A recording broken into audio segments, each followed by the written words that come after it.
Hello everyone, so today we are going to talk about the 14 days hotel quarantine questions.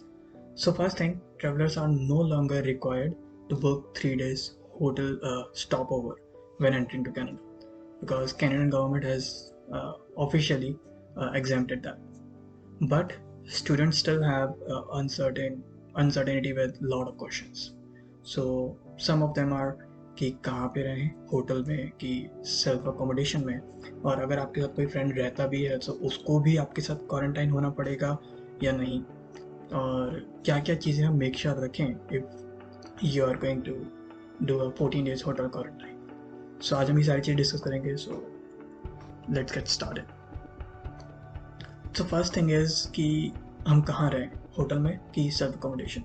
So hotel again exempted हो चुका है कि hotel में नहीं रहना, पर स्टिल अगर आपके पास इतना पैसा है तो definitely you can go with hotel quarantine, but it is not needed.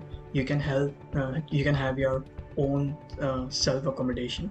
अगर आपके पास कोई फ्रेंड है जिसका एक बेसमेंट में रूम खाली है एंड आपके पास नेसेसरी जो चीज़ें होती हैं नेसेसिटी वो सारी अवेलेबल हैं, सो कोई दिक्कत नहीं है, you can quarantine yourself there. और उस टाइम पे आपके फ्रेंड को क्वारंटाइन होने की ज़रूरत नहीं पड़ेगी जिसके साथ आप रहने जा रहे हैं, पर आपको बहुत सारी चीज़ें मेक श्योर रखनी पड़ेंगी कि आप आइसोलेटेड हो, आप उसके कांटेक्ट में कभी भी नहीं आ रहे हो, वो आपको सारी नेसेसिटी चीज़ें, फूड, ये सब चीज़ें प्रोवाइड कर रहा है, लेकिन वो आपके कांटेक्ट में नहीं आ रहा, वो गेट के बाहर रख के चले जाएगा, पर आपको फिर खुद ही सारी चीज़ें अरेंज करनी पड़ेंगी।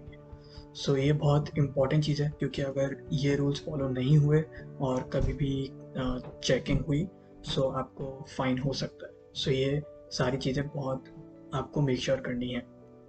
अब मेन चीज़ आती है, अगर आप 14 डेज़ होटल क्वारंटाइन करते भी हैं सो अपन को क्या क्या चीज़ें हैं जो ध्यान रखनी है। सबसे पहली चीज़ है कि आपके पास सेपरेट रूम होना चाहिए where you will be self isolated. कोई भी आस पास दूसरा बंदा या कोई भी नहीं होना चाहिए, आपको किसी के भी कांटेक्ट में आना ही नहीं है अनटिल 14 डेज़ कंप्लीट नहीं हो जाते, और आपके बाद बीच में 14 डेज़ के अंदर 2 बार जब टेस्ट होगा, जब आप अराइव करेंगे कनाडा एयरपोर्ट पे तब, और 8th डे पे, सो वो दोनों ही नेगेटिव भी आने चाहिए। सो 14 डेज़ इज़ मिनिमम, पर उससे ज़्यादा भी अगर आप क्वारंटाइन करते हो तो well and good. So next point is आपको मेक श्योर करना है कि there is no visitor during your quarantine period. जो भी आता है आपके रूम के बाहर होना चाहिए, आपसे कांटेक्ट में नहीं आना चाहिए। और we also need to make sure कि you have full washroom to use, जहाँ पे आपको किसी से भी वो वॉशरूम शेयर ना करना पड़े।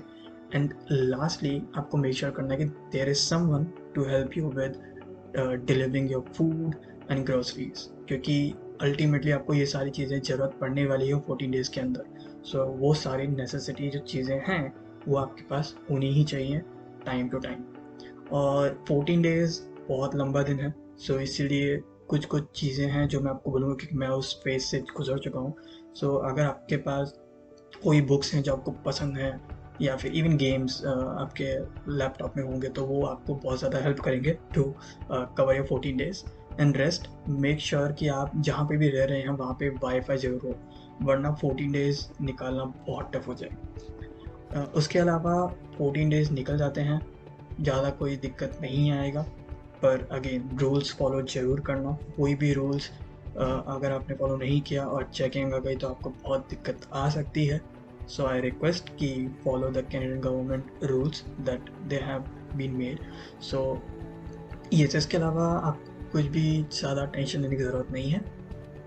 Other than that, if you have any question, you can definitely ping me over Instagram and I'm here to help you out. Thank you so much, guys.